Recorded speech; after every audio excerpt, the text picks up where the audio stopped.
Hello to everyone. Thank you so much for joining us here. This is a 1 hour free virtual conference sponsored by the St. Raymond Nonatus Foundation for Freedom, Family, and Faith. We're located at nonatus.org online, and we are headquartered in the Philadelphia area. And I'm the director for the foundation. My name is Ann DeSantis. This is also being recorded and will be on both YouTube and on social media. So again, thank you all for joining us. And I want to start out by just, welcoming all of you and thank you for taking the time to join us for this conference. And the conference is entitled How to Lead at Work as a Catholic. And the conference will be led by and hosted by both myself and Marek Rudak. And as he said, he is from Houston, Texas area. We are both involved in Catholic ministry. And so before we begin, I'd like to start out with his bio, to get to know him a little bit before we begin the conference. And as I said, we'll be here from 7 to 8 p.m. Eastern. Now, this will be also recorded so that you can watch it later on, share it with your friends, because the information that you're going to gain from this conference is very valuable. And we're hoping that we can do it again. We're hoping that we can join again online and talk about these issues of how we can lead better at work as a Catholic. So I'm joined by Marek Rudak. He is an ICF credentialed coach on a mission to employees earning their dreams and promotions by growing their leadership skills. He was born in communist Poland and lost his dad at a young age. When his mom remarried at age 14, Marek moved to the United States. Marek graduated in the top 10% of his class at West Point and became a ranger in the 82nd Airborne Division, where he deployed to Iraq and Afghanistan. Upon separating from the Army, Marek joined ExxonMobil, where he worked on multi-billion-dollar projects all over the world for 10 years.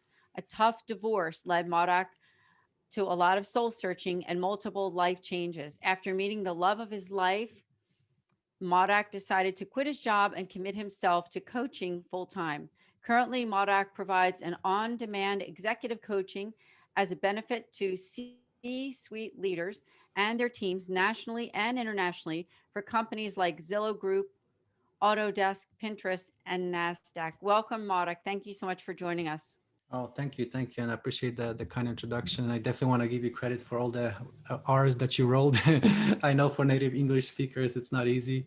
I remember at West Point, I took Russian, and for me, Russian was fairly easy because it was a Slavic language.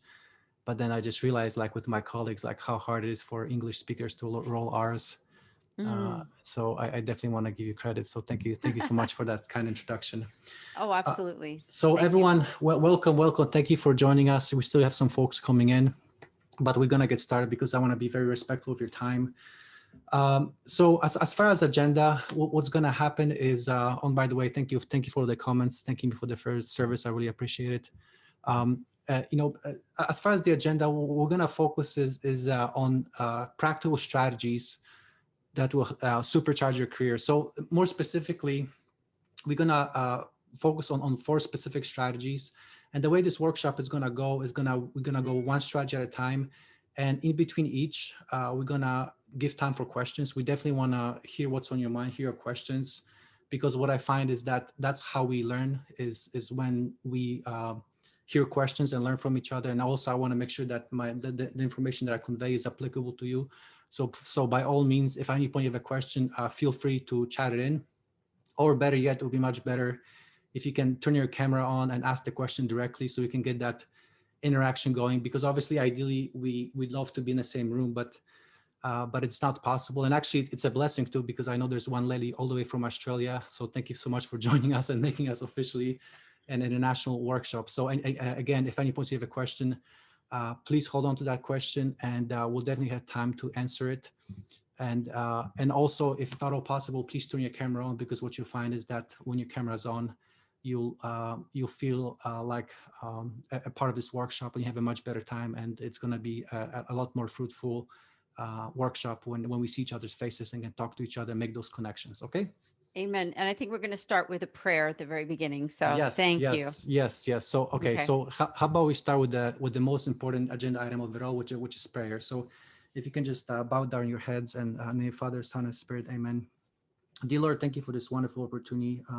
Such a big blessing to have these wonderful people from all over the United States, all over the world.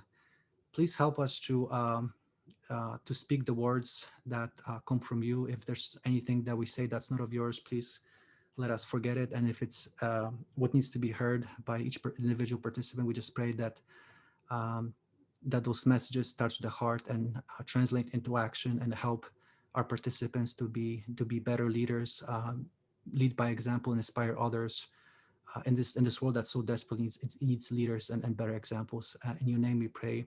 Our Father who art in heaven, hallowed be thy name. Thy kingdom come, thy will be done on earth as it is in heaven. Give us this day daily bread and forgive us our trespasses, as we forgive those who trespass against us.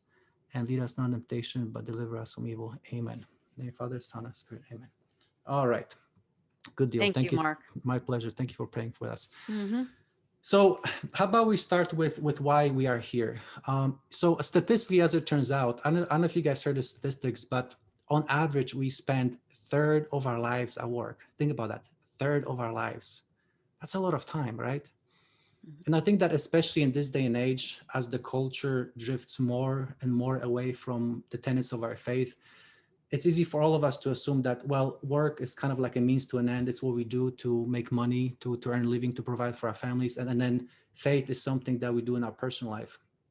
But here's the thing that I've noticed is that just like our Catholic faith transforms our hearts, it can also transform our leadership skills to help us become the type of leaders that everyone wants to follow work, the types of leaders that get promoted and recognized for the amazing achievements that they accomplish. So how about we start this? How about I start with this? If there's anything I learned in the Army or project management, you always want to start with the end in mind. So please think of your favorite leader. Think about, who was the most impactful leader in your life. And preferably think of a leader that you personally know, that you've interacted with personally. I know that a lot of us were probably impacted by saints, but think about somebody that you interacted personally, a leader that impacted your life. And think about specifically, what was it about him or her that made such a big impact in you, okay? So just think about that. I'll give you 30 seconds. And when you're done, just type in the chat a few sentences that best describe what was it about that leader that really touched you and made such a big impact in your life.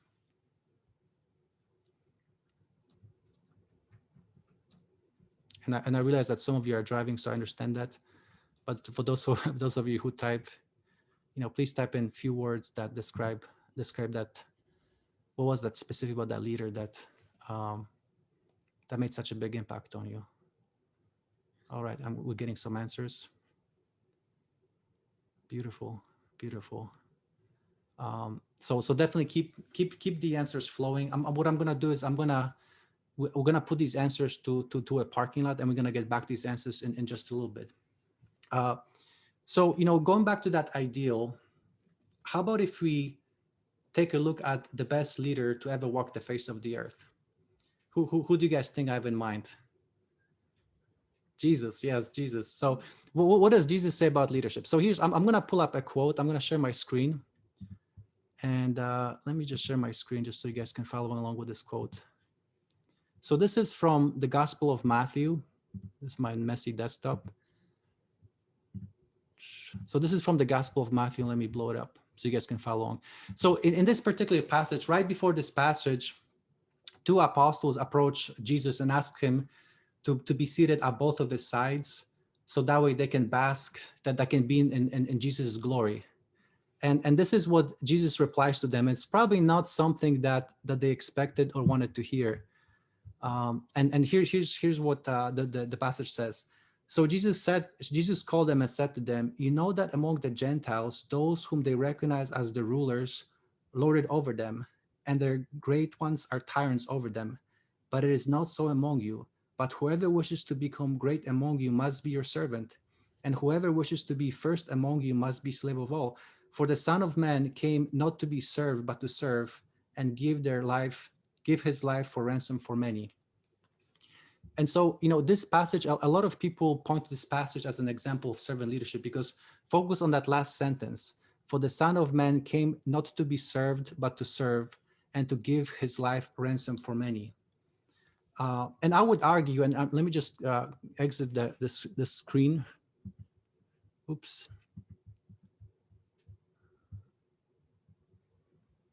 Let me just pause. Okay, let me admit.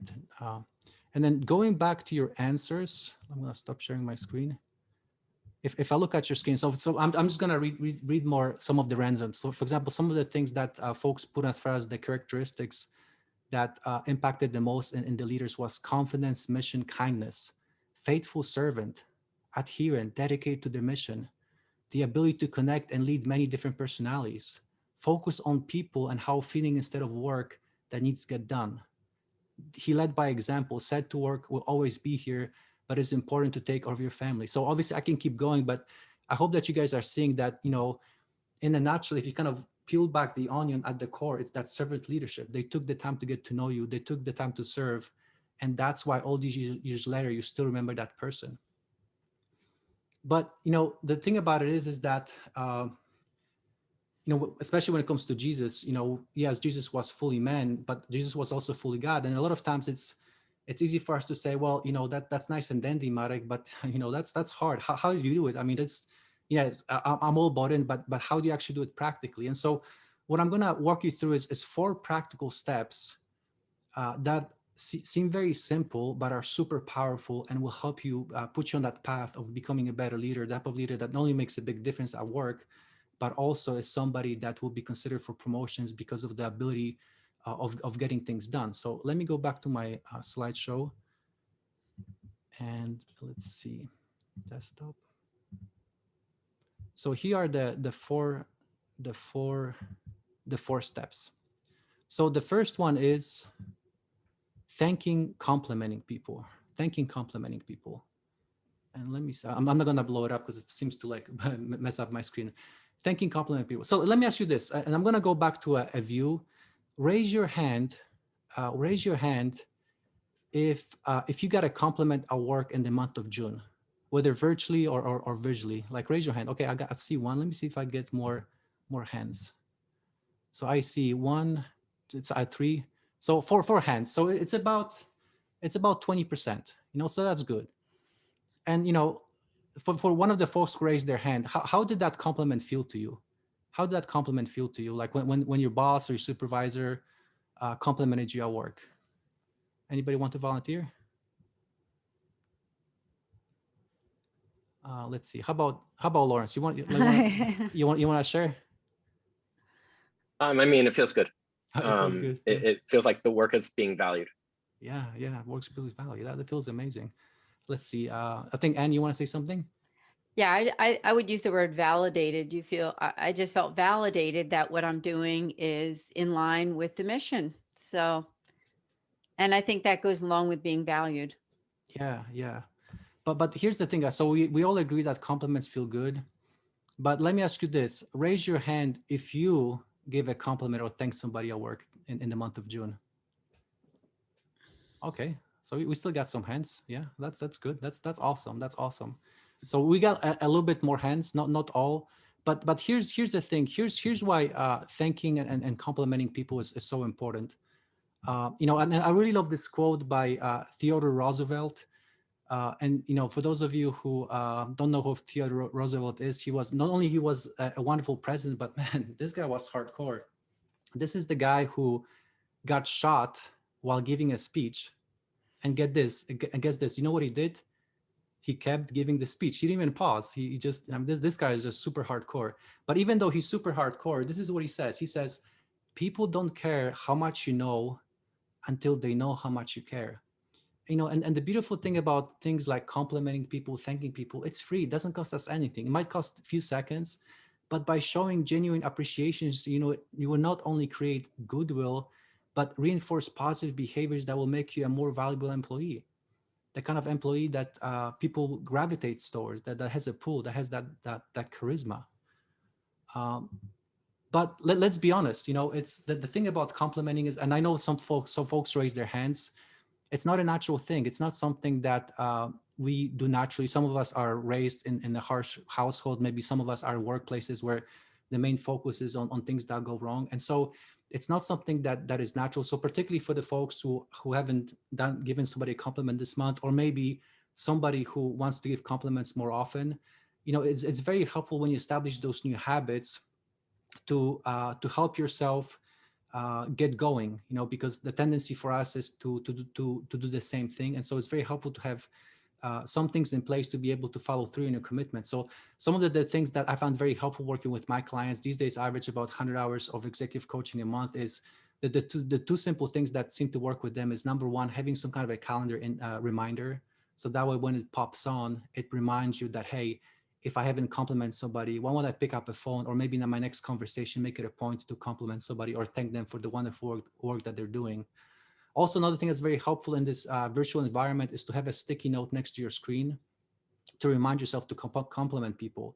For example, let's say in a meeting, it could be as simple as somebody says something you agree with, just say, hey, that's a great idea because such and such and such. That counts as a compliment. And when it comes to compliments, what really helps is to be as specific as possible.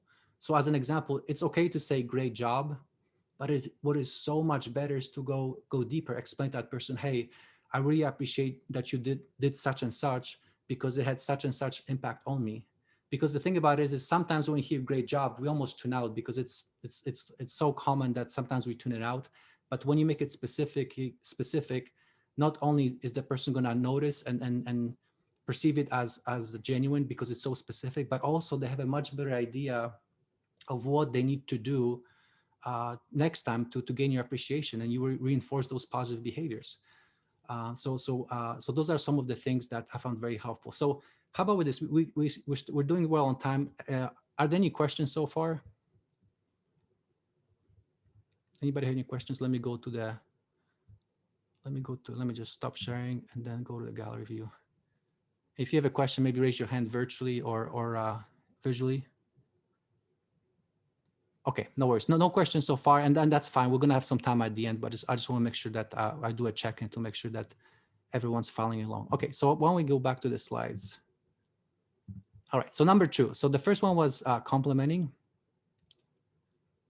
and let's see. And then the second one is knowing people's goals so that you can help them get there. And I really love this quote by Albert Einstein that says, "Everybody's a genius, but if you judge a fish by its ability to climb a tree, it will always live its whole life believing that it is stupid." And that's what I see a lot in corporate America as I coach many different folks from different corporations, that they feel like they have talents that are not fully used, but they don't know how to communicate that to their supervisors, or they're worried that if they say that, then that they might come across as they're not happy at work. And conversely, I've seen that the best leaders know how to use people's strengths. They know how to they know their people's goals, and even though that particular strength might not be their strength, but if they know that this is what they're passionate about, giving opportunities for that person to prove themselves. Because if somebody's really passionate about the goal, they'll figure it out. It will become a strength because they'll make it happen. And so that's why it's so important to make sure that you spend time with your subordinate and peers so that you can set them up for success with the right opportunities. And I know this is very important and relevant to what Anne is doing at her nonprofit, because obviously with nonprofits, it's either resources are even tighter. So I know Anne has an example that she wants to share. So Anne, go ahead. You have the floor. Yeah, thank you. And again, for some of you know us, some of you don't, but we're the St. Raymond Nonatus Foundation for Freedom, Family, and Faith. And at nonatus.org, we are founded by a religious order, by the Mercedarians, and we are headquartered in Philadelphia. And Marek, can you give me again, what would be that question that you would want to ask me in relation to the foundation? Yeah, so I remember like when we talked about this before the conference, and you notice how you instead of telling people, assuming what the people that come to you want, you actually ask them what they wanted, and because of that, you were able to cater specific things for them that were more cost effective, but also they were a lot more relevant to what the person was looking for. Well, yeah, absolutely, because the people that we deal with are families who are in crisis, and specifically a lot of people who are affected by divorce and separation. And so we either get emails, phone calls, connections from other people. And I would say that myself being the director is that my most important skill is the ability to listen to people and to what they're looking for and what kind of help they're looking for. And being able to direct them in the ways of how we can help them. So yeah, thank you for that question, because I think that listening skills when it comes to servant leadership, personally, I think that that's a very important part of it. Right. Well, thank you for sharing. And then Thank you. going back to our slides. And and the thing about it is, guys, that it works both ways. Just like how you want to know your people's goals, so you know how to use them. It's easy for us to forget that our bosses are not mind readers. So it's very important for you to spend the time to make sure that you communicate that proactively, because very often I see that that employees are not, they don't feel like this is something that is right for them to do, but it's just such a miss. And so a lot of times when you communicate, when you have those career discussions and you let your supervisor know what you're really passionate about, it's amazing. It's amazing what can happen, because the way we work as human beings, when we hear something general, like we get it, but it doesn't really stick. But if you hear something specific, then that's more likely that when the opportunity presents itself, your manager is going to be able to connect it to your goals. Okay. And so when it comes to practical applications, because with all these things, it's like one thing is knowledge, but it's the knowledge almost doesn't matter until you put it into practice. So here's why practical application to do this. I know that sometimes talking about goals might feel like a bridge too far with, let's say, with your supervisor. So the best thing to do is start with where you are. Maybe that's with a direct report, maybe that's with a peer, or even a child. Because the amazing thing is that when you actually talk to the person, find out what their goals are, you're going to be surprised. And because of that, it's going to help you understand the value, and it's going to help you to build up that confidence and the skill set to do it with the person that maybe you're not quite ready to have the discussion with yet. So pick the person that you feel most comfortable having a discussion with, and you'll be amazed what you're going to find out. Okay. So I'm going to take a short pause for questions. Are there any questions so far? Let me just stop sharing and go to the gallery view. Do you have any questions so far? All right, no questions, no worries. Let's make sure that everybody's on the same page. Okay. All right, so let's go to number 3. And this is actually probably the most important one, and probably the scariest one of them all. So number 3 is leaning into tough conversations, i.e. not being pushover. Because here's the thing that I commonly hear about servant leadership. It's like, well, that's nice and dandy, but I can't afford to be a pushover. Well, being a servant is actually figuring out how you can best serve the situation, and sometimes that it is to have that tough conversation to figure out what happens. And so just like we want to compliment somebody when they do something well, we also want to have a conversation to figure out what happens when we perceive that somebody's doing bad. And I purposefully use the word perceive, because what I found in my own life and through executive coaching is that 9 times out of 10, once we find out what's really going on, we find out that, this person is not doing bad things. There were just some other factors that you were not aware of. And that's why it's so important to have those conversations. And I know that, and you mentioned that you had a good example from your time at your nonprofit about the importance of having uncomfortable conversations. Yeah, absolutely. Thank you. When it comes to my work, and especially, as I said, during the first set of questions that you gave me, is that when you have that conversation with someone where you're trying to find out how you can help them, is that being not afraid to ask the right questions without digging too much, right? Because we don't want to delve into information that is not appropriate, right? And that is not really knowledge that we need to have. But it's still important to find out, what is it? How can I help you? And how can I be able to direct you in the right direction? And I think sometimes with communication, we can be afraid to communicate with people because we're almost afraid to let someone else talk. We're afraid to give them that opportunity to say what they want to say. And so I think that when we demonstrate active listening toward them, we're not afraid to listen to what they are trying to communicate to us. We in turn have to do the same thing. We have to be not afraid to what they, what we have to say and what they want to say back to us. And also keeping the proper boundaries there too, right? Because I think boundaries are also very important, especially when it comes to the work environment, right? I mean, we want to stay within the boundaries of what we should be discussing and not so much outside of what that topic is. So thanks for the opportunity.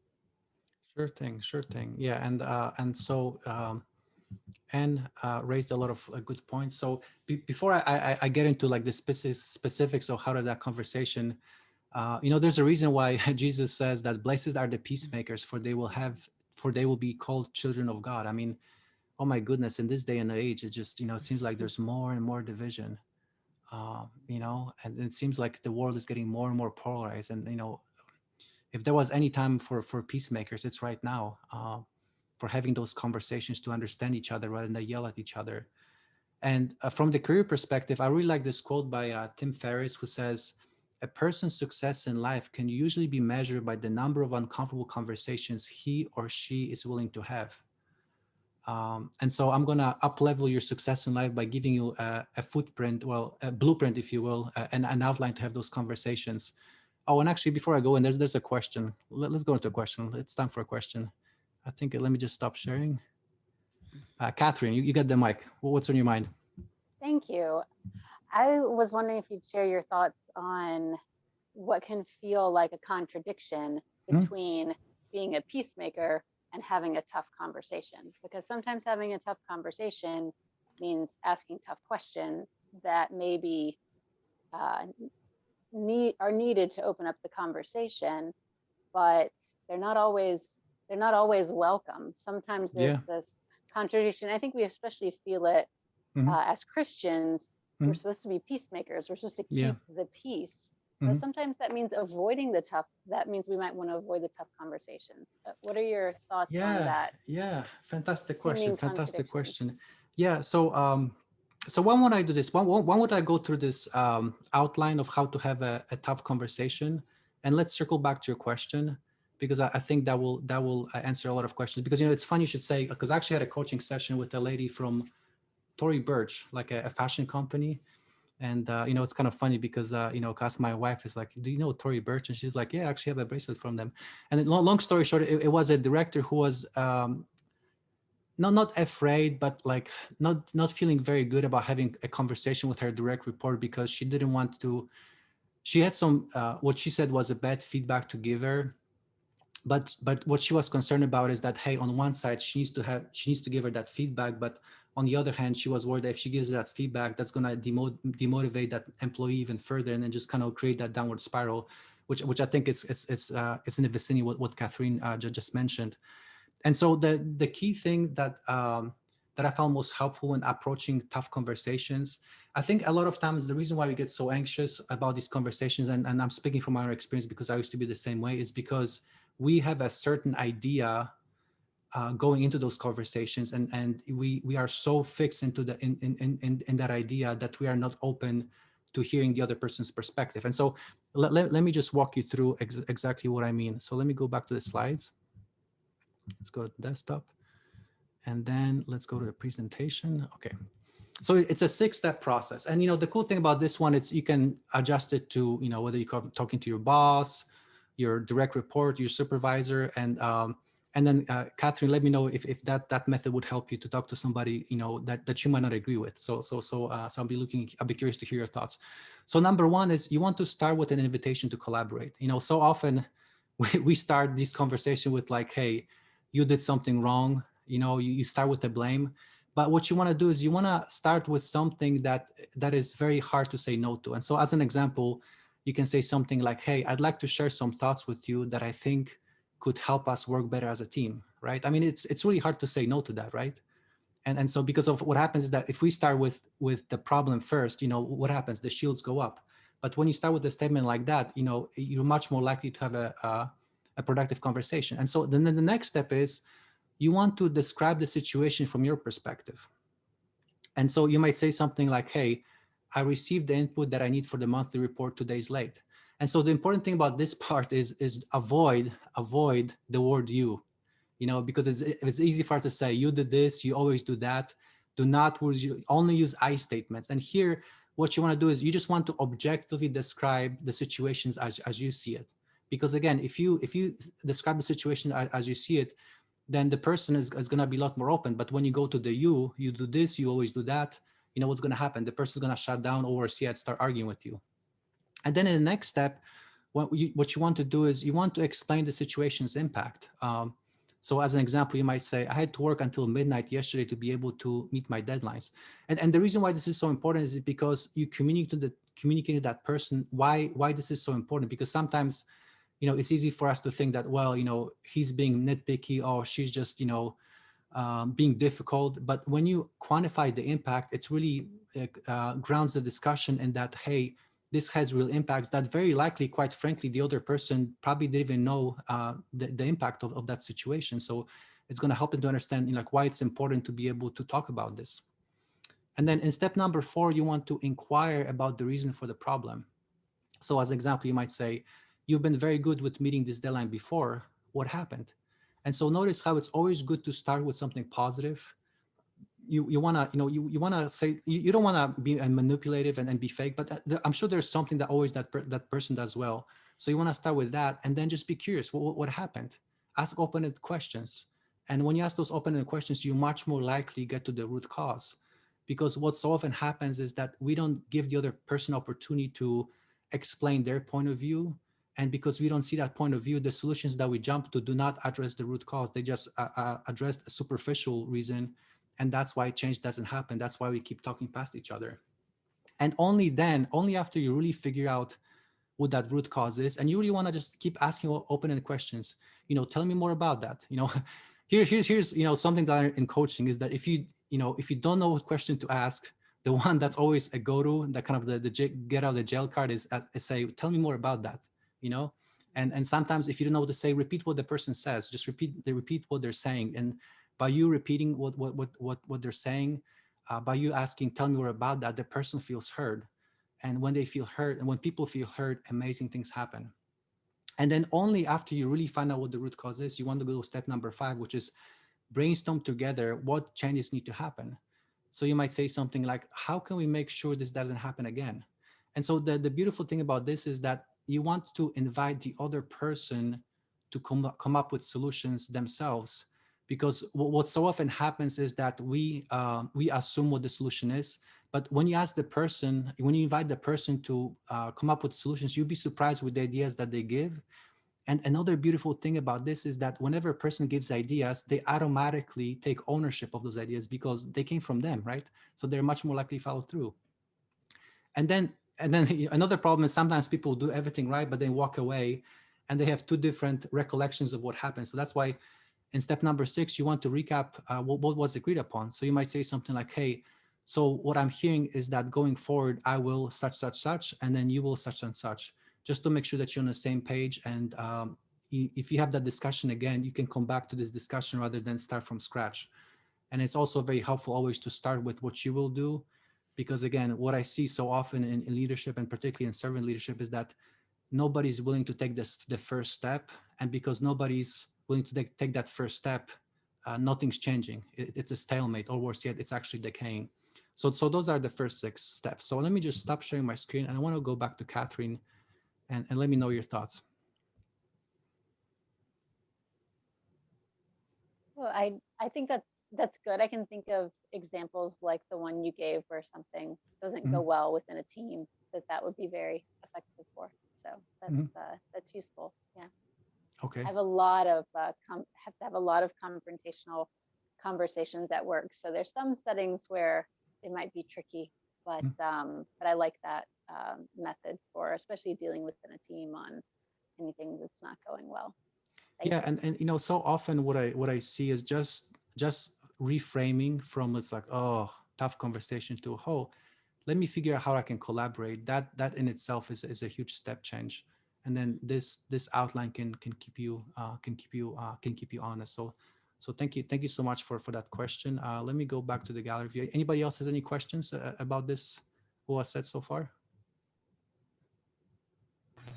Just want to say you did it really perfect. I mean, I had a tough conversation going with one of my friends, And it's the third time that I hear it that, you know, that a church is just a building, that we are a church. And she kind of confuses me. So it's like, okay, where do I go from here?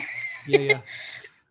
But So you know, that really made a solution to it. So yeah. And then it's important for, you know, so like, so this is kind of like a bigger picture conversation. So sometimes when it comes to things like witnessing to people, those things tend to take time. So you might not get to, you know, brainstorm stage, you know, you're just getting through to the first three stages, like, you know, getting to know the person. That in itself is success. You know, just you having that open conversation is a success. And I'm telling you, you'll be amazed what happens when you actually listen to people, because guess what? People are not listened to. And so when you actually take the time to listen to them, to repeat what they say, to say, tell me more about that. I mean, it's gonna shock them. It's gonna shock them. And obviously when it comes to conversion, you know, obviously with God, everything's possible, but more than likely you will not be able to convert that person. But, you know, we as Christians, we are not meant to convert. We are meant to plant the seeds, and you listening to that person is going to plant some huge seeds. And obviously I can talk more about that, but we don't have the time right now. So thank you for your comment, Crystal. Anybody has another question before we keep going? Yeah. Okay, go ahead, Andrew. I lost the video. Okay, I can kind of hear you, kind of coming broken. Okay, now I'm here. Okay, what's your question, Andrew? Am I better now? It's Yeah. still kind of. How about we do this, Andrew? How about because we're gonna have time at the end? How about I circle back to you? You know, check your connection, and then I'll be sure that next time I ask questions, I'll choose you first. Is that okay, Andrew? Okay, so let's keep going real quick because I want to make sure we finish on time too. Okay, so okay, fantastic question. You know, this is what I love. I mean, it's like the way I look at it. You know, this material is really to get the questions going, and to me, that's two questions. That's how we learn. So please keep those coming. I'm more comfortable answering question than lecturing. Okay, so let me go back to sharing my screen. Okay, so your assignment, your mission, should you choose to accept it, guess what it is? It is to have an uncomfortable conversation. And so here's the thing, kind of going back to what Catherine says, is like, hey, when it comes to uncomfortable conversation, there's a huge spectrum. So you don't want to go for the Goliath, you know, just yet. You know, pick the least uncomfortable conversation you can have. You know, if there's anything I learned in the military, is that kind of like crawl, walk, run.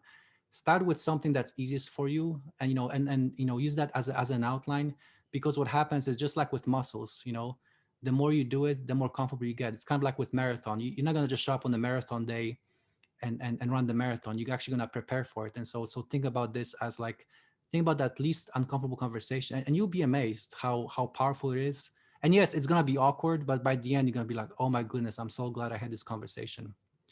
But one thing that will happen from time to time for sure, and I can relate to it because it happened to me when I was going through divorce. I was definitely not performing when I was going through divorce, is that when you have that conversation, you realize that one of the reasons why this person is not performing is because they're going through a crisis. And so this is something that Anne's organization deals a lot with, and she's got a lot of experience with helping folks through crisis. And so I'm going to hand it over to her to give you some ideas of what to do when you encounter that situation where that person is not performing because they're in crisis. So and go ahead. Oh, thank you. Yes. So, of course, I have dealt with people who are in crisis, and many of our clients and the people who come to us are working people, and they're people in that sort of, you know, 25 to 70 age range. And especially when you're dealing with people who are in that middle age range between the ages of 25 and 60, many times they are people who are working and having to deal with crisis, even though they are also having to get up every day and go to work. And so I think the first place to go when there's a crisis happening, whether it's for yourself, you yourself, or the person that's going through a crisis, or if it's somebody that you're dealing with every day at work, is to first offer prayer for them. That's number one. I mean, of course, we are here as a Catholic virtual workshop, and I think that most of us here are people of faith, either Catholics, Christians, or people who at least have an admiration for the Catholic Church. And so when we offer up that prayer, even if it's a silent prayer for someone, does make a difference because what would we do without the guidance of God when we're dealing with someone who's either going through some kind of a crisis at home, whether it's a divorce, separation, marriage issues, death of a family member, addictions. I mean, the list goes on. So prayer is number one. The next one I have on my list there is support them by keeping any information confidential. And until the team, I'm sorry, I have something in front of my screen here. The team has knowledge about this. So keeping that information confidential between you and that person, and waiting until they give you that, giving the team the knowledge that, hey, this person is going through something, and what is that crisis that they're going through. I guess that would also depend on how much information you share with the others. So I think the first thing is finding out what is the confidentiality level there. Is this something that has to stay fairly personal, or is it something that the team can be aware of? That's something that active listening will help to provide you with the right answers as to what direction to go in. Next I have is on the list is providing active listening, which I continue to talk about because I think that active listening is really a big answer for all of us when it comes to leading at work as a Catholic. Because when we're servant leaders, we're also people who keep our eyes and ears open to the opinions of others and working together as a team. And then the last one is give the person who's going through a crisis time to get back to normal. I mean, all of you know, whether it's some kind of crisis at home, whether it's the death of a loved one, we need some time between the time of the event and the crisis and getting back to somewhat normal. So being able to work with that person, help them through that time, and give them, the respective time they need to get back to normal work environment. And you get one more slide. Yes. And what to do when others regarding a crisis, whether yours or someone else's. Excessive worry, do not worry about it. Wait for God's intervention in the crisis, because we tend to, I think, as people of faith, what can I do? Someone came to me with some kind of a crisis and I'm not sure how to handle it. And I said, as that first step being prayer, our excessive worrying doesn't help the situation. And when we're the person going through that crisis, it's the same thing. Get help if needed, counseling, support.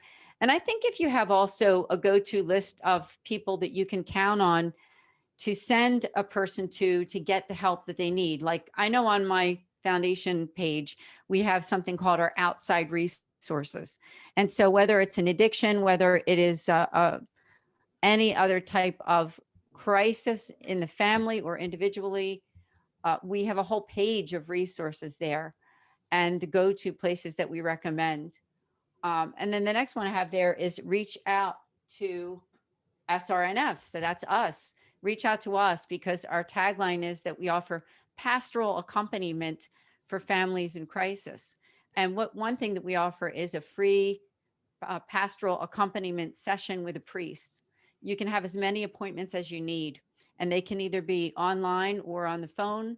All you need to do is reach out to me and on our contact page at nonatus.org. And remember, most crises will also be taken care of in God's time. And I think we all know that too, right? I mean, we have good times and bad times in our lives. It's sort of like that up and down slope, that there's times that things are going pretty well. And then, we're hit with some kind of surprise that we don't know exactly how to handle it. So I think that's when, if following these steps will really help getting through that difficult time, whether it's for you or for somebody else. Thank you so much. Thank you for sharing, Anne. And so that brings us to our last step number 4, prayer. And obviously it's not the least. It's probably it's definitely the most important one. But I purposely put prayer at the end, because I'm hopefully by now you're seeing that while this stuff is doable, it's not easy. And so that's why I believe we as Christians, and particularly Catholics, have an unfair advantage, is that we can bring God into it, because we know that with God, everything's possible. And also, specifically as Catholics, we're very blessed to have a very rich prayer tradition. There's so many different saints, so many different prayers that we can use to help us to do these things that we talked about that might seem so overwhelming right now. And so in particular, what I found very helpful is to have two types of prayer. So the first one is kind of like what I call like a daily workout prayer, something you do on a daily basis, kind of like using that muscle analogy, just, just becoming stronger, more resilient. And so, for example, with me, I'll be honest with you, is that for me, the main obstacle from sometimes not following through on the very things I preach is ego. I have an ego. I'm obviously where I'm at is much better than I was even years ago, but I still have much growth to do. And so for me, that kind of the daily workout go-to prayer is the Litany of Humility. And does anybody know what Litany of Humility is? Anybody prayed that prayer? Raise your hand. I see some hands, some nods. Yeah. And so if you haven't checked it out, Google it. It's you can access it for free on EWTN. And I tell you, every morning I pray it, like literally every single line. I feel like a fraud when I pray it, but that is exactly why I need to keep praying. And then that's what gives me the strength to be able to persevere when just even probably a year ago, I would have blown a gasket. So that's why it's, for me, it's very important to pray Litany of Humility. And then another type of prayer that's very helpful is to have what I call a battle drill prayer. So I used to be in the army, I used to be an infantry officer. And so particularly when I was in Iraq and Afghanistan, there are about 10 battle drills that everybody knows how to do. Things like react to contact, react to enemy fire, react to indirect fire, react to sniper. And the importance of these battle drills is that when something bad happens, instead of freezing or trying to figure out what happens, everybody knows exactly what to do. Because when people start shooting, you don't have time to have a discussion. You have to act, because if you don't act, that typically translates to people getting killed. And so when it comes to these battle drills, everybody knows automatically what to do and postures themselves to take the fight to the enemy. And so the way this plays out in particular things that we talked about is that, for example, with me is that, again, kind of if I think about what's my main obstacle for sometimes be able to follow through, it's anger. I get angry. And so typically when I get angry at somebody, what I've noticed is, and I'm pretty sure it's probably similar with you, is that first reaction is typically a stress reaction. And it's something that if I act on, I'm going to regret down the line. And so what I do is, whenever I feel angry at somebody, I say, Our Father, I say 3 Hail Marys, glory be, and oh my Jesus. And the beautiful thing about that is not only does it bring God into the situation, but me praying these prayers is about 20 to 30 seconds. And that creates that space between the stimulus and response. And what I find that every time I pray these prayers, by the time I'm done, I'm in a lot better position to be able to act in a way that I'm going to be proud of, few days or few weeks down the line. And so, as far as action items, what I encourage you to do is think about what is that one daily workout prayer. For example, for me, it's Litany of Humility. For you, it might be Rosary. It might be just saying Our Father, whatever it is. Just pick something that really speaks to you, that will provide you with the strength to be able to practice these leadership skills, which are doable, but they're not easy. And also have that battle drill prayer handy, so that when you are very tempted to act the way you're not supposed to act, so that way you can pray that prayer and help to center yourself. Okay, so that's prayer. And we still have some time for questions. And as you think about the questions, I'm just gonna bring Anne real quick. And if you found value from this workshop, please consider donating to Saint Raymond Nama's Foundation, because what Anne is going to explain is that even a few dollars make a big difference to be able to provide those services. And I'm going to let Anne mention what your donations can result in, and the impact that even small donations can make. Yeah, thank you so much. And I mentioned before at the beginning that we were formed through a religious order, through the Mercedarians. Some of you may have heard of them before, and they are headquartered in Philadelphia. And if you're in Philadelphia, you've heard of Our Lady of Lourdes Parish, and that's where some of our Mercedarians are. We're also in 4 cities. We are in Cleveland, St. Petersburg, Florida, and also up in Western New York in Leroy and Bergen. And when when this foundation was established, it is a nonprofit. So everything that we offer, basically, it is free of charge. We don't charge for anything that we do. All of the, like I said, prayer, priestly consultations, podcasts, videos, programs, and events All these, they're the 4 areas that we are concentrating on. We call them the 4 Ps, which would be prayer, priestly consultation, podcasts and events, podcast videos and programs and events. And so the money that you're giving is really helping us to stay alive. It's helping us to fund the things that we do. And because everything that we do is free. And so any dollar that you give to us. Now, I know, Marek, I think we have a giving link there. I'll just put I there posted in the chat box. in the chat box there. You can also just go to my website as well. Right on the homepage, we also have a giving link there. And it's just so appreciated. Any amount that you can give. We use, it's called Flip Cause, is our actual giving fundraising platform. And it's easiest for us when people just give online. It's sort of like just doing PayPal or Venmo. It's the same kind of thing, but it's just another platform. So, but thank you so much to all of you. We're hoping we can do this again. In fact, Marek and I were talking about maybe making this, I don't know, maybe a once a month or every couple month event that we can do, focus on the whole idea of the Catholic workplace, right? And how we can live out our faith as Catholics in the work world. Because I think everybody who's on this call in some way, shape or form, we are Catholics in the workplace, even if you're working part-time or working for your own business. All right. Well, yeah, thank you, Mark. Thank you so much for sharing. Here in the chat, let's see what we have is somebody mentioned litany of surrender prayer.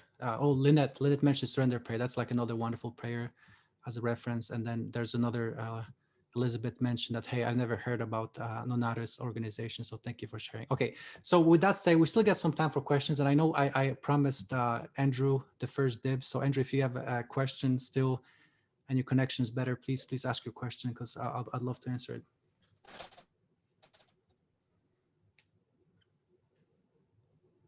Hello.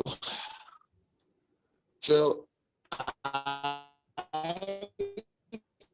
you're broken. Andrew, tell you what, you're broken up. You're broken up. Why don't you type in your question in the chat? First step of the let me just okay.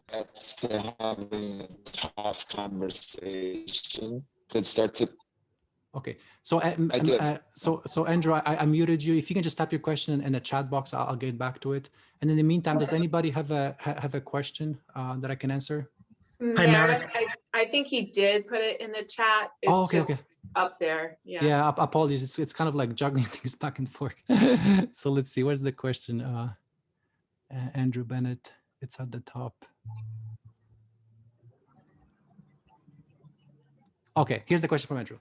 How do we ensure that the first of those 6 steps doesn't become rote? I.e., if people hear that you have an idea about and remaining 5 steps follow, then they expect some tough news at any time they hear that sentence. Yeah, I mean, so if I haven't experienced that, but if that's what your concern is, then this is not like I used to be a programmer, so this is not like exact syntax that you have to use or like a spell. So think about like how you can word that that will not come across like that. For example, you can just say, hey, I'd love to talk to you about something. Do you have 5 minutes? It could be something as simple as that. The main idea is that you don't want to just start with the gut punch and tell them you suck at this. I don't like that. Just think about like what is a good way to ease into it. And if you're still struggling, it could be as simple as like, hey, I'd love to talk to you about something. Do you have 5 minutes? Something like that. Okay. So that hopefully answers your question. All right. We still have time for one more question. Anybody has a question before we sign off? Hi, Marek. This is Jason O'Neill. Oh, Jason, where are you calling from?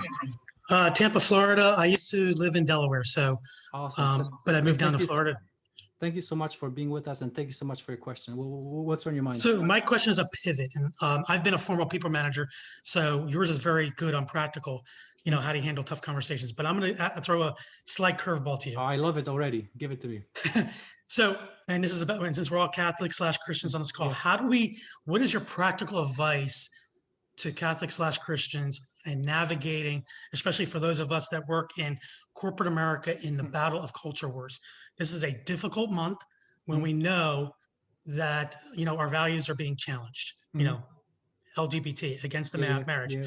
You know, for myself, you get all the emails and I just park them, you know, so to speak, because I don't participate because it goes against my faith.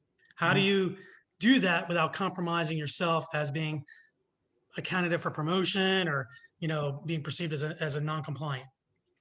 Yeah, so obviously that's a tough question. So like the easiest for me to answer it is that, think about the person not as, a sinner or something you don't agree with. Think about the person as an employee. Think about like, establishing the relationship with that person as an employee and getting to know them and figuring out like having that personal relationship that doesn't go into the things that you disagree on. And I'll give you an example. For example, like my sister, I mean, it's not exactly a workplace example, but I'll give you an example of my sister. For example, my sister graduated from UC Berkeley, and, everybody knows that it's a very liberal institute. And, for example, she's very pro-choice, and for a long time, we used to just argue and head butts. And it was bad. I really, it was very stressful and it was destroying our relationship. But then what I decided to do, I decided to pivot. What I decided to do is focus on the things we have in common. And so, for example, like, I like one things we both enjoy is literature reading. So for example, we both enjoy Dostoevsky. And so, for example, we started talking about that. And from that moment on, our relationship blossomed. Now, is my sister pro-life? No, she's not. But I really believe that, when I talk to her about the things that I agree on, the things that we have in common, I'm planting seeds. And I truly believe that, it will definitely not happen soon. I don't know when, but it is going to happen. And so like, kind of going back to your original question, I think that a lot of times we go into the mindset that we have to convert or confront. But what I found most helpful is to getting to know the person and focusing on the things that you agree on. Because one thing that I found is that with time, typically people really respond to that and they ask you more questions and the relationship goes from there. But I think a lot of times what happens is that we have an unrealistic expectation that we can just fix things in one conversation and that's where things go downhill. So I don't know, is that helpful for you, Jason? Yes, it was. I mean, I was looking not so much on an individual level, but navigating the corporate culture mindset, because that's the bigger problem. Yes, I mean, I've met two of my best friends are people that work for me and they're Muslim, and it's, so it's very, you have to get over the faith differences, but, you get to look at the similarities, but, and they work for me, you know. And also like from the corporate perspective is, there's a lot of different ERGs too. There's a women's ERG, there's like these days there's like people over 40 ERG. So, what you can do is you can focus on the ones that you feel most connection with and still show your management that you're willing to help people out. You're still willing to be a member, but what you're doing, you're focusing on the ones that you feel most connection with, feel that the ones that you can support the most and the ones that you can build the best relationship. So I think that's like another thing that a lot of times we think is like black and white. If we don't do this, then we are automatically out. But there's like other ones that you can participate that, might not be this particular group, but fulfills the spirit that you are a participating member of ERG and you are doing your part to support minorities at work. Does that help? Yes, very much so. Thank you. Thank you. I appreciate it. Let's see. Thank you. Man, I love questions. Is there any other questions before you go? Any other questions? Okay. So this is actually top of the hour.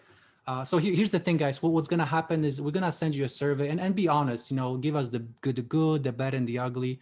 This is our first time doing this and really like, this is just me. And obviously I could be totally wrong. I feel like that there's a lot of great programs out there, a lot of great speakers, you name it. But I don't think there's anything particularly when it comes to work and leadership at work. And so I'm hopeful that we can fill that gap. But please let us know. So tell us the good, the bad, and the ugly. And if you found this valuable, please let us know what you'd like to cover us next time. Because the thing about me is like I can cover a lot of topics, but I want to make sure that I'm meeting your needs and talk about the things that are important to you. So also in that survey, please let us know what kind of things you talk about, because we are open to doing this probably like a monthly, at least bi-monthly basis, but we want to make sure that it's valuable and that it's helping. So please be honest in that survey. We're looking forward to hearing your thoughts. And with that, I know that Anne has a prayer for us to end this end our workshop. Yes, and I want to thank you all personally. And what Mark said about the survey and about staying in touch, please do keep us, keep in touch with us. We'd love to do this again.